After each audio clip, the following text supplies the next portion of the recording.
옛날에 노예 제도가 있을 때 보면 주인이나 종이 거의 같은 성품을 지니는 것을 봅니다.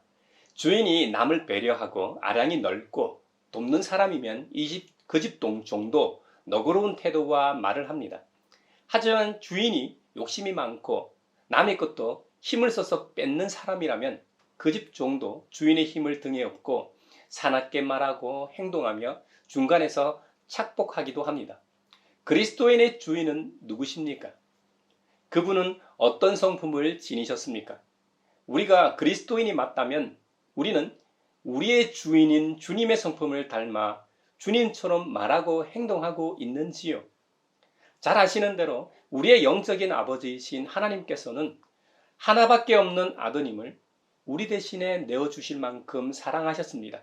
창세기에 보면 원래 인간은 하나님과 교제하며 살도록 창조되었습니다. 그러나 뱀의 형체로 나타난 사탄의 꾀에 넘어가 하나님과 약속을 그만 깨뜨리고 말았죠. 그로 인해 하나님의 언약을 어길 마음이 생기도록 사람을 꾀어 속이고 부추긴 뱀도 저주를 받았고, 뱀의 유혹을 이기지 못하고 그 꾀수에 넘어가 결국 불순종의 죄를 저질러 본질적 죄인이 된 사람 둘 다 저주를 받았습니다. 인간에게 내려진 저주는 평생 땀 흘려서 수고한 대로 먹고 사는 육체적 저주뿐만 아니라 하나님과의 교제가 끊어진 영적 저주도 있습니다. 사실 뱀이 꾀에 넘어가기 전에는 에덴 동산에서 하나님 아버지와 자유롭게 교제하며 살았습니다. 최초의 인간인 아담은 하나님을 두려워하지 않았습니다. 하나님의 낯을 피해 살지도 않았습니다. 언제든지 하나님을 부를 수 있었고 하나님과 대화할 수 있었습니다. 그런데 아담이 뱀의 꾀에 넘어가 제일 먼저 한 일이 자신이 벗었다는 사실을 인식했습니다. 그리고 아담 자신을 찾는 하나님의 음성이 들리자 나무 뒤로 숨는 것이었습니다.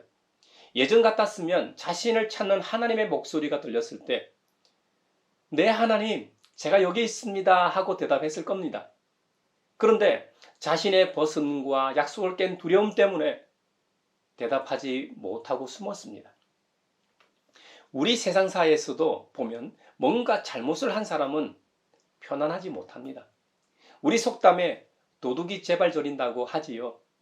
아담이 아마도 제발 저렸습니다. 그래서 하나님의 낯을 피해 숨었던 것이죠. 하나님과의 교제가 아담 한 사람의 단절로 끝난 것이 아니라 문제는 아담의 자녀로 태어나는 모든 인류에게도 적용된다는 심각성이 문제였습니다. 그래서 하나님께서 요한복음 3장 16, 17절 그 유명한 구절에서 하나님께서 세상을 이처럼 사랑하셔서 외아들을 주셨으니 이는 그를 믿는 사람마다 멸망하지 않고 영생을 얻게 하려는 것이다 라고 하셨습니다. 또한 하나님께서 아들을 세상에 보내신 것은 세상을 심판하시려는 것이 아니라 아들을 통하여 세상을 구원하시려는 것이다 라고 말씀하셨습니다. 즉 하나님 아버지께서 그분의 아드님을 우리에게 주신 이유는 우리를 심판하시려는 것이 아니라 우리를 구원하시기 위해서입니다. 사람이 남을 위해 자신의 아들, 딸을 내어주는 존재가 어디 있습니까? 그런 사람을 보셨습니까? 또 하나님 아버지의 아드님이신 예수님은 어떤 분이십니까? 예수님은 신적 권능을 가지신 분이시지만 우리를 위해 우리와 똑같은 피조물이 되셨습니다. 하나님이 사람이 된 사건을 그리스도교회에서는 성육신이라고 하죠. 요한복음 1장 14절 태초의 말씀으로 천지 만물을 창조하신 바로 그 말씀이 육신이 되어 우리 가운데 사셨다. 우리는 그의 영광을 보았다. 그것은 아버지께서 주신 외아들의 영광이었다. 그는 은혜와 진리가 충만하였다고 했습니다. 성육신 하신 하나님이신 예수님께서 하신 일이 무엇입니까? 십자가의 대속의 죽음과 부활로 대표되는 구속사역입니다. 우리는 구속의 은혜로 말미암아 영원히 죽을 형벌에서 영원한 영생의 은혜를 입었습니다. 그래서 교회에서는 그 표지로서 성부 하나님, 성자 예수님, 성령 하나님, 성삼위 하나님의 이름으로 세례를 받고 하나님의 백성이 됩니다. 물론 물 세례는 형식적인 것이고 우리가 하나님의 사람이 되었다는 표식에 지나지 않지만 본질적으로 우리는 우리의 죄를 인정하고 하나님께서 우리를 사랑하셔서 우리를 위해 보내신 그분의 아드님 예수님께서 우리 대신해서 십자가에서 죽으시고 우리를 위해 다시 부활하셨음을 믿는 것이죠. 그래서 이제는 우리 자신 마음대로 사는 존재가 아니라 그리스도 안에서 하나님의 뜻대로 사는 믿음의 사람이 될 것이죠. 갈라디아서 2장 20절에 나는 그리스도와 함께 십자가에 못 박혔습니다. 사도 바울의 고백입니다. 이제 살고 있는 것은 내가 아닙니다. 그리스도께서 내 안에서 살고 계십니다. 내가 지금 육신 안에서 살고 있는 삶은 나를 사랑하셔서 나를 위하여 자기 몸을 내어주신 하나님의 아들을 믿는 믿음 안에서 살아가는 것입니다. 이것을 하나님께서 우리 안에 함께 하신다는 의미에서 그리스도 교회에서는 내주하신다고 합니다. 즉 하나님의 거룩한 영이신 보혜사 성령님이 나와 영원히 함께 하신다는 의미입니다. 그러므로 우리는 성령의 사람이 된 것이죠. 그렇기 때문에 사도 바울의 권면처럼 방탕한 술 취한 인생이 아니라 오직 성령으로 충만함을 입은 존재로 살아가야 합니다. 예수 그리스도로 인해 영적으로 새롭게 태어난 새 사람을 거듭났다는 의미에서 그리스도 교회에서는 중생이라고 합니다. 어디서 많이 들어보지 않으셨습니까? 중생이라는 말을 불교에서도 사용합니다. 불교에서 말하는 중생은 부처의 구제 대상이 되는 생명을 가지고 있는 모든 존재를 가리킵니다. 반면 그리스도 교회에서 말하는 중생은 영적으로 다시 새롭게 되는 것을 말합니다. 하나님의 은혜로 의인이라는 증표를 받은 새 사람이 된 그리스도인은 이제 죄악된 옛 본성을 벗고 죄와 더러움에서 분리되어 하나님을 향하여 거룩하게 되어 가야 합니다. 이것을 그리스도교에서는 성화라고 합니다. 성경에 기록해 둔 주님의 말씀대로 살아갈 때 가능한데요. 사실 그런 삶은 우리 힘만으로는 불가능하죠. 그래서 하나님의 거룩한 영이신 성령님의 도움을 받아 살아가는 것입니다. 그런 삶을 우리는 성령 충만한 삶이라고 말합니다. 2주 전에 나누었던 것처럼 주 예수 그리스도로 옷 입는다고 말하기도 합니다. 그렇다면 하나님의 은혜로 죄의 짐을 벗은 우리가 이제 어떻게 살아가야 할까요? 설교 서두에서 언급한 것처럼 종은 주인을 닮아갑니다. 우리의 주인이신 하나님의 성품을 닮아가는 것이지요. 우리에게 하신 대로만 하면 됩니다. 하나님께서는 우리를 사랑하셔서 먼저 용서하셨습니다. 마태복음 18장에 보면 용서에 관한 비유가 나옵니다. 하루는 베드로 사도가 예수님께 말하였습니다. 주님, 내 형제가 나에게 자꾸 죄를 지으면 내가 몇 번이나 용서하여 주어야 합니까?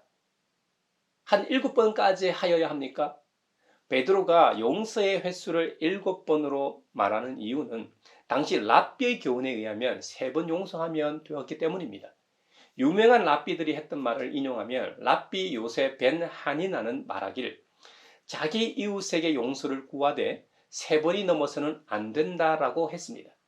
또 다른 랍비 요셉 벤 예후다는 말하길 사람이 한 번 과실을 범하면 용서된다. 사람이 2번 과실을 범해도 용서된다. 사람이 3번 과실을 범해도 용서된다. 그러나 4번째는 용서되지 않는다라고 말하며 가르쳤습니다. 이것이 옳다는 것은 아모스 선지자에 의해서도 증명됩니다. 아모스 1장에 보면 서너 가지 죄를 범한 여러 민족에 대한 멸망이 나열되는 것에서 확인이 가능합니다. 즉 구약 성경에서 볼 때 하나님께서도 3번까지는 죄에 대해서 용서하시지만 4번째는 죄인을 벌하신다는 결론을 얻을 수 있죠. 사람이 하나님보다 더 관대할 수는 없으니까 용서는 3번이 한계라고 생각하고 베드로 사도가 자신 딴에는 아주 넉넉하게 잡는다고 한 것이 랍비들이 가르친 3번의 곱절의 좋은 숫자가 되도록 하나를 더 보태 7번이라고 말했던 것 같습니다. 그래서 베드로는 예수님께 7번 용서하면 되겠습니까? 하고 질문했던 것이죠. 사실 용서하는 것은 참으로 훌륭하고 좋은 것이지만 우리의 실제 삶에서 생각으로도 행동으로도 배우기 힘든 교훈입니다. 우리가 미안해 용서해 줄게라고 말을 하지 못하게 막는 것은 무엇일까요? 저에게는 쌍둥이 아기들이 있습니다. 주님께서 은혜로 아들, 딸 하나씩 주셨죠. 그런데 이 녀석들이 지금 27개월인데요. 조금 컸다고 자기 주장이 생기기 시작했어요.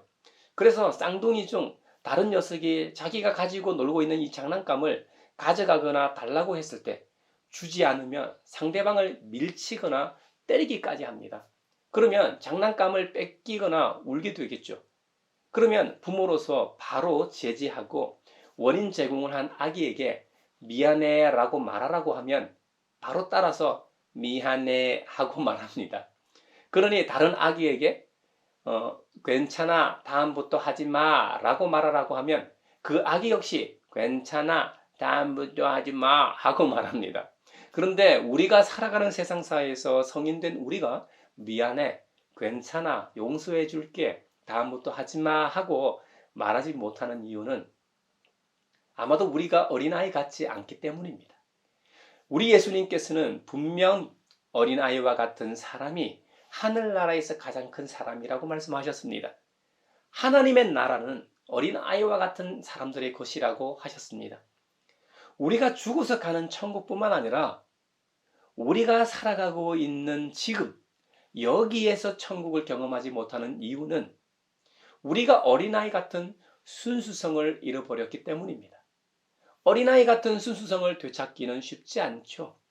그래서 예수님께서는 비유를 하나 드십니다. 빚을 탕감받은 종에 대한 이야기입니다. 예수님께서 하늘나라는 자기 종들과 셈을 가리려고 하는 어떤 왕과 같다고 하셨습니다. 왕이 셈을 가리기 시작합니다. 그 중에 1만 달란트 빚진 종 하나가 있었습니다.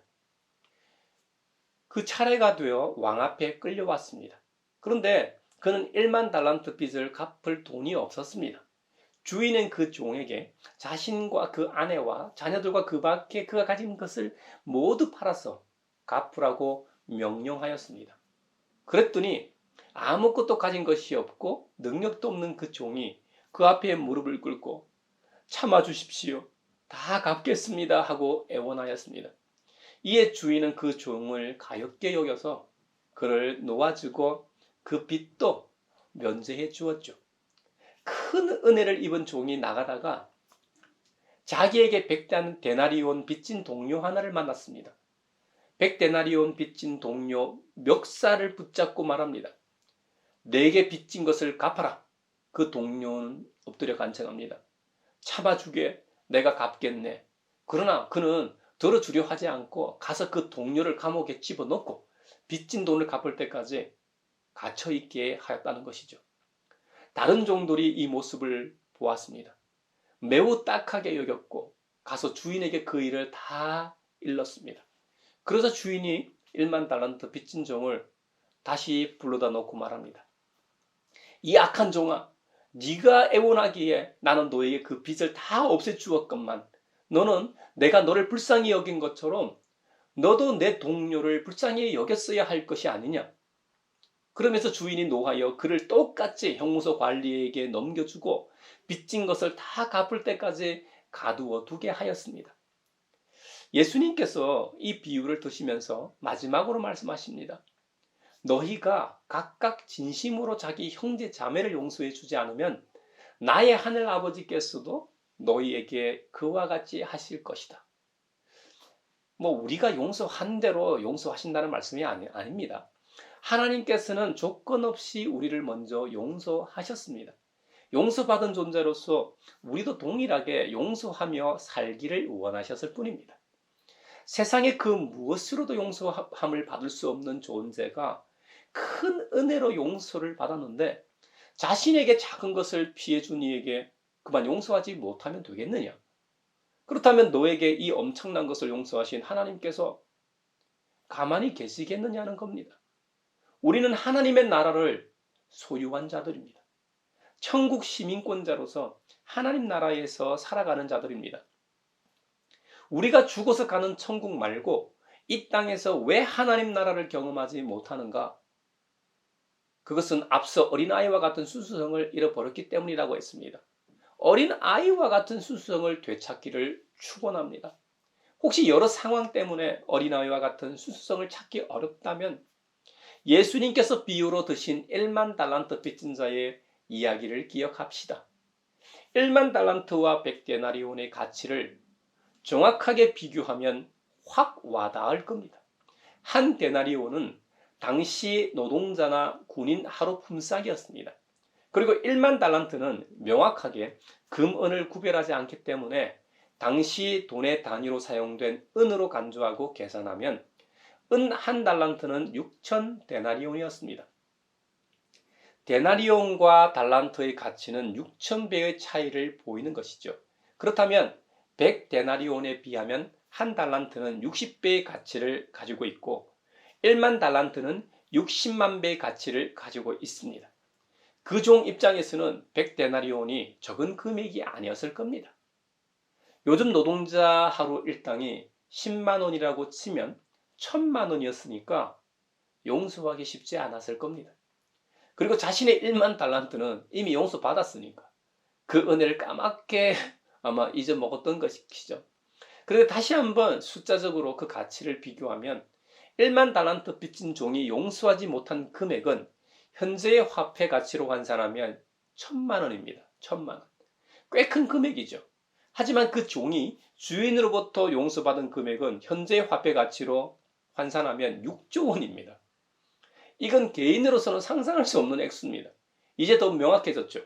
6조 원 빚을 탕감받은 사람이 자신에게 빚진 1000만 원을 용서 못하고 있습니다. 정말 웃기는 장면 아닙니까? 우리가 하나님으로부터 용서받은 죄의 무게는 6조 원이 아닙니다. 이 세상의 모든 돈을 다 갖다 바친다고 해도 사실 용서받을 수 없는 무게입니다. 하지만 하나님께서는 자신의 무한하신 사랑으로 우리를 그냥 용서하셨습니다. 그렇다면 우리가 이 세상에서 살아가면서 용서하지 못할 죄가 어디 있겠습니까? 사랑하는 형제자매 여러분, 용서하는 것은 참으로 훌륭하고 좋은 것이지만 우리의 실제 삶에서 생각으로도 행동으로도 배우기 힘든 교훈임에 틀림없지만 주님의 교훈을 마음에 새겨 용서의 능력을 소유한 우리 모두가 되길 축원합니다. 불순종의 죄로 인해 하나님으로부터 멀어진 우리를 사랑하셔서 용서하셨을 뿐만 아니라 주님은 우리를 비판하지 않으십니다. 로마서 14장에 보면 형제자매를 비판하지 말라고 또한 말씀하십니다.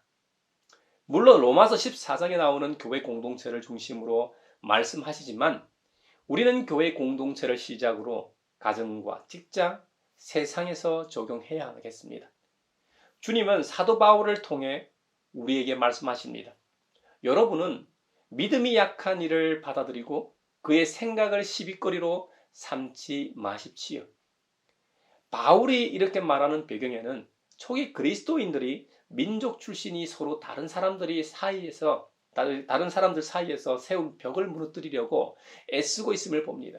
그 사람은 유대인이네 혹은 이방인이네 하지 말고 같은 주인을 섬기는 종, 같은 주님을 따르는 제자로 보라고 말하고 있는 것입니다.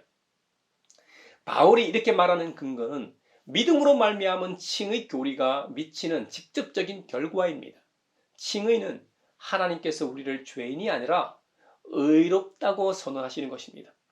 모든 그리스도인들은 주님의 은혜로 말미암아 이미 그리스도의 십자가와 함께 죽었고 주님의 부활과 함께 새로운 하나님의 백성, 의인으로 태어났기 때문입니다. 이제 모든 그리스도인들은 출신 성분이나 여러 사회적 배경과는 관계없이 동등합니다. 그리고 주님의 몸된 교회 공동체 안에서는 모두 똑같이 환영받습니다. 하나님의 아들 예수 그리스도, 우리 주님께서 죽음과 부활을 통해 이루신 일 때문이죠. 바울이 말하는 당시 유대인이나 이방인 모두의 주님이시고 하나님께서 모든 사람들을 위해 예수님을 다시 살리셨기 때문입니다. 그러므로 모든 성도들은 함께 살아가는 방법을 배워야 합니다. 서로 깔보거나 하나님이 어떤 한 가지 방식을 다른 방식보다 더 기뻐하신다는 말을 해서도 안 되고 암시를 풍기지도 말아야 합니다. 교회 오래 다닌 사람일수록 성숙해야 합니다. 이제 막 교회에 나오기 시작한 사람이나 몇 년 안 된 사람들을 향해 어떤 비판도 하면 안 된다는 것이죠. 교회 다닌 횟수가 오래될수록 비판을 통제하고 사람을 세우는 말을 해야 한다는 것이죠. 세상 살이에 찌든 사람이 왔다고 칩시다. 그는 술, 담배를 많이 하는 사람일 수도 있습니다. 그 교회에 오기 직전 술, 담배를 하고 올 수도 있고 직전에 안 했다고 해도 담배 냄새가 옷에 아마도 배어 있을 수 있습니다. 이전에는 맡지 못했던 냄새라 불편하긴 해도 죽을 만큼은 아니잖아요. 다만 믿음의 사람으로서 우리는 그가 술, 담배로부터 빨리 자유로워질 수 있도록 기도하는 겁니다. 그리고 술, 담배가 생각나지 않도록 그리스도 안에서 함께 어울리며 친교하며 코이노니아 하면 됩니다. 이것이 주님께서 기뻐하시는 모습이라 확신합니다. 우리 가양교회가 그런 교회가 되길 축원합니다. 비판하는 데 있어 대표적인 것이 내가 옳다고 생각하는 데서 비판이 나옵니다. 이것은 저도 빠지기 쉬운 것입니다. 제 아내와 어떤 주제를 가지고 대화하다 보면 나는 틀리지 않고 옳다고 전제하고 말하는 경우들이 있더라고요. 그것을 아내가 지적해져 깨닫곤 합니다. 이것은 교회에 오래 다닌 사람들이 쉽게 빠지는 것이기도 합니다. 초신자들에 비해 기신자들이 틀리다고 생각을 못합니다. 교회 생활을 오래 했기 때문에 당연히 내가 맞다고 생각하죠. 적지 않은 부분이 맞겠지만 그렇다고 전혀 틀린 점이 없는 것은 아니죠. 고인물이 부패하고 썩게 마련입니다. 물은 반드시 흘러야 깨끗함을 유지합니다. 교회 공동체도 마찬가지입니다. 그래서 장로교회와 같은 개혁교회는 한 번 개혁된 교회는 계속해서 개혁되어야 한다는 모토가 있는 것이죠. 물론 개혁의 주체는 하나님이시고 개혁의 대상은 하나님의 백성인 모든 성도들입니다. 모든 예언의 말씀을 친히 이루신 예수 그리스도의 인격과 사역 안에 교회는 이미 개혁되었습니다. 역사 속에서 이미 개혁된 교회는 주님의 나라가 다시 온전하게 임하실 때까지 늘 항상 개혁되어야 하는 것이죠. 우리 가양교회도 주님 다시 오실 때까지 늘 개혁되어지길 축원합니다. 그 개혁의 내용이 비판하지 않는 것입니다. 새로운 세대가 새로운 제안을 할 때 그 시대는 비판하지 말아야 합니다. 옛말에도 옹고지신이라는 말처럼 우리 교회 다음 세대들이 딛고 있는 것은 선대의 밑거름임을 부정할 수 없습니다. 선대들이 걸어오고 이루어 놓은 것 위에 다음 세대들이 새로운 시대 정신에 맞게 신앙을 펼쳐 나갈 것입니다. 그러려면 기성세대가 다음 세대를 비판하지 말고 그들의 날개짓을 할 수 있도록 장을 활짝 열어주어야 합니다. 너와 나의 다름을 인정하고 서로 수용해야 합니다. 더 나아가 교회의 정책 수립 과정에 다음 세대가 참여해서 하고 그들의 목소리가 반영되어야 합니다. 그리고 실제적으로 그 정책들이 실행되는 단계에도 다음 세대가 동참해 함께 일을 해야 합니다. 저는 이것이 서로 비판하지 않고 서로 수용하고 용납하고 항상 개혁할 수 있는 교회라고 믿습니다. 이 일에 우리 모두가 함께 하길 바랍니다. 그리고 주님께서 비유로 말씀하신 1만 달란트 빚진 종의 이야기처럼 용서하는 그리스도인이 됩시다. 우리 안에는 이미 그리스도로 인해 용서하는 능력이 있습니다. 하나님 나라 백성으로서 영원한 형벌에 처할 뻔한 죄인에서 영생을 얻었을 뿐만 아니라 이 세상을 다 가진 상속자 의인이 된 것을 잊지 않는다면 어찌 용서하지 않고는 못 빼길 겁니다. 우리 가양교회가 용서하는 공동체가 되길 바라고 여러분의 개개인이 용서의 능력을 소유한 데서 그치지 않고 실생활에서 용서의 능력을 보이는 분들이 되길 축원합니다.